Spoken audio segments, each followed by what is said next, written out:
ஞானஸ்தானம் என்று என்ன என்று அர்த்தம் தெரியாதவர்கள் இந்த நாட்களிலே ஒருவர் என்னிடத்தில் வந்தார். ஞானஸ்தானத்தை குறித்து என்னிடத்தில் கேட்டார்.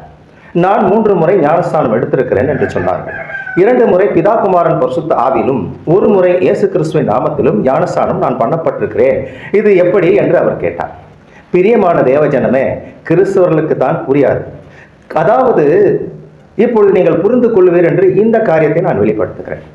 பிரியமான தேவஜனமே, நாம் அநேக சரித்திர புஸ்தகங்களை படித்து வருகிறோம். அந்த சரித்திர புஸ்தகத்திலே நமக்கு பிடித்ததான ஒன்றை எடுத்து கடவுளாக வைத்து நாம் ஆராதனை செய்கிறோம். இது எல்லாருக்கும் தெரிந்தது, நானும் அப்படி இருந்தவன் தான்.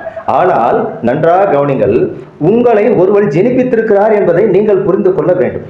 எல்லாராலும் அது முடியாது. ரட்சிப்பையும் மீட்பையும் வழங்குகிற ஒருவர் உனக்காக இருக்கிறார் என்பதை நீங்கள் அறிந்து கொள்ள வேண்டும்.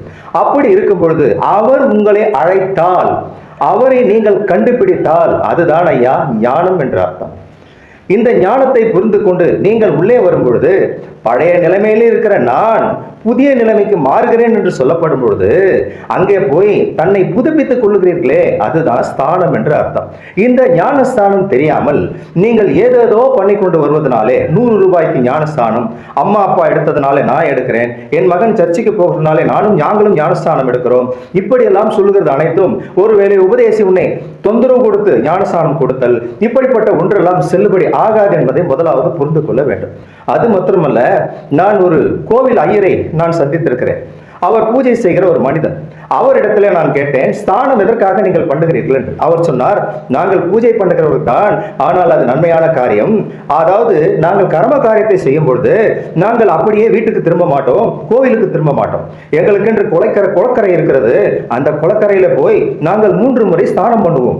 எதற்காக என்றால், பழைய நிலை, அதாவது நான் இப்பொழுது போன கர்ம காரியம், அந்த கர்ம காரியத்திலிருந்து நான் திரும்பவும் புது நிலைக்கு வருகிறேன் என்று ஸ்தானம் பண்ணிவிட்டு தான் நாங்கள் கோவிலுக்கோ அல்லது வீட்டுக்கோ செல்வோம் என்று தெளிவாக ஒரு விளக்கம் பண்ணார். இவருக்கு கூட தெரிகிற ஒன்று உண்மையான கிறிஸ்தவர்களுக்கு தெரிவது கிடையாது.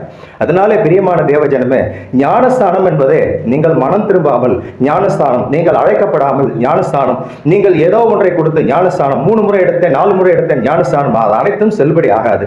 தேவன் உங்களை அழைப்பித்தால், நீங்கள் சிருஷ்டி கர்த்தரை அடையாளம் கண்டுபிடித்தால், அவர் உங்களை அனாதி தீர்மானத்திலே முன்குறித்தால், நிச்சயமாக நீங்கள் எடுக்கிற ஞானஸ்தானம் அவரால் கொடுத்தது என்பதை நீங்கள் முதலாவது அறிந்து கொள்ள வேண்டும்.